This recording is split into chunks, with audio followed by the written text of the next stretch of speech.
السلام علیکم ګرانو ملګرو. نن په سند صوبه کې بلکې پوره نړۍ کې د سند د کلتور ورځ لمانځل کېږي. سند یو ډېر په دې وخت کې تاسو وګورئ نن ما یو ټوپۍ ده او دا څادر دی اجره کړه. دا د سند د ثقافت یو څو نښې دي، خو دا صرف ثقافت د دې څادر او د دې ټوپۍ پورې محدود نه دی. د سند یو ډېر زوړ او ډېر لوړ ثقافت لري. د هغې نښې موږ ته د آثار قدیمه چې کوم په سند په مختلفو علاقو کې دي په هغې کې ښکاري.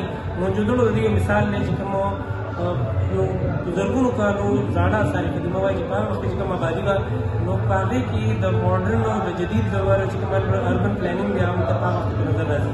نو په دې هکله باندې د سند ثقافت چې دا ډېر یو ریچ ثقافت دی او نن د هغې ورځ لمانځل کېږي.